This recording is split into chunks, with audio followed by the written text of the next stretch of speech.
Hello everyone, it is time once again to venture to the plane of Ravnica, and this time there's almost certainly no maze running involved, just good old fashioned guild infighting. Yes, Guilds of Ravnica has been fully spoiled, and it's time to reveal my top 5 build around cards for Modern. Let the jank commence. First, an honourable mention. Despite being boring and probably one of the better removal spells printed in recent years, Assassin's Trophy has two things going for it. It's an instant, and its converted mana cost is 2, which means it pairs wonderfully with its new best friend, Isochron Scepter. Having repeatable permanent destruction is sickening and wrong, and something I will inevitably be trying to do at some point in the next few weeks and months. So starting at number 5 is a card that gives you a chance of a glorious end. It's Chance of Glory. So like Glorious End before it, it's a 3-cost instant. It says, creatures you control gain indestructible. Take an extra turn after this one. At the beginning of that turn's end step, you lose the game. Where to begin? I mean, firstly, your creatures gain indestructible forever. That's the sweetener. So next you take an extra turn, which seems great. Obviously, the only downside here is that you actually lose the game at the end of that turn. So luckily, we can solve that problem. Sundial of the Infinite exists to end the turn, meaning that as long as you can activate Sundial before the delayed trigger resolves, you get to live. And even better, in 2-player, it's then likely to be your turn again. The effect can also be done with ad nauseum staple Angel's Grace, as it's even in the correct colours for Chance of Glory. At number 4 is another card with the text Lose the Game, which just goes to show what makes a good build around card. It's Etrata the Silencer. Costs 2 colourless, 1 blue and 1 black for a 3/5 legendary vampire assassin, which can't be blocked, and when Etrata deals combat damage to a player, you exile a creature that player controls and shuffle Etrata into your deck. If you can do this 3 times, that player loses the game. This card feels like a Magic mini-game. Can we hit our opponent 3 times before they win? Certainly haste and anti-targeting cards like Lightning Greaves will help. What's more interesting is how the ability is worded. If Etrata is not on the battlefield when the ability resolves, then it won't be shuffled into your deck. So bouncing Etrata back to your hand in response to the ability, say with Boomerang, might be the key to breaking Etrata in Modern.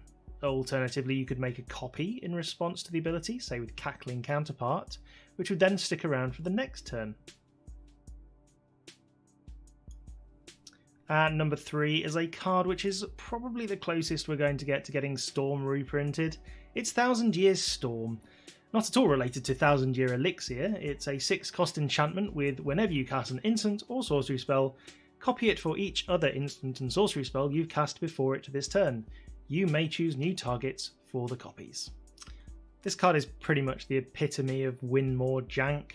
If you manage to untap with this in play and a handful of sorceries and instants, the game really should be over by that point. Ramping into this with Seething Song and the new Runaway Steamkin is definitely possible, but 6 mana in Modern is very, very expensive. For me, I'm planning to break Magic Online by having this on turn 6 and then Eye of the Storm on turn 7 and watching the stack get completely unmanageable. At number 2, appear to have an empty space here. I don't know about that. Oh, wait, who's that lurking in the shadows? It's Lazar the Multifarious. Yes, everyone's favourite Dimir guild leader has returned. Lazar costs 1 blue and 1 black for a legendary shapeshifter which surveils when it enters the battlefield, and it has X. It becomes a copy of target creature card in your graveyard with converted mana cost X, except its name is Lazar the Multifarious. It's legendary and it has this ability. This ability is nuts. It can bypass negative enter the battlefield effects like Hunted Horror or Leveler, which means that you could be hitting with a 7/7 Trampler as early as turn 3. Alternatively, because the ability can be used multiple times, you can do silly shenanigans like pumping power as a Bloodthrone Vampire before then becoming a Blighted Agent. I expect to see at least a few brews of Lazar hitting the Magic Online rooms in the next couple of weeks.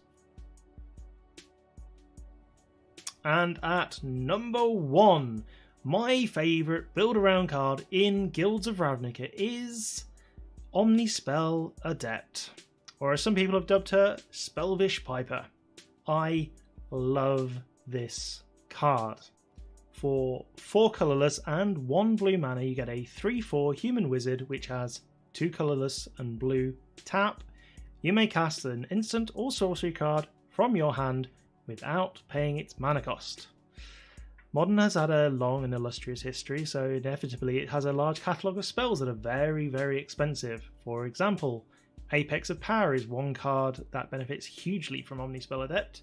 Having 7 extra cards plus 10 mana of one colour with which to cast them is absolutely huge. Being able to cast Cruel Ultimatum for 3 mana is completely broken. Being able to enter the Infinite for 3 mana will probably just win you the game outright. So this ability is not new, it's been seen recently on Wildfire Eternal, but this version is a lot better because it only requires mana and tapping, which means if you have the means, you can untap and continue casting spells. So to recap, we have at number 5, Chance for Glory. At number 4, Etrata the Silencer. At number 3, Thousand Year Storm. At number 2, Lazar the Multifarious. And at number 1, Omnispell Adept. Anyway, that's been my top 5 build around cards in Modern from Guilds of Ravnica. So do you agree with my top 5? Leave a comment in the comment section below, I would love to hear from you. Thank you very much for watching, I have been Jungle Fiver and I will see you soon.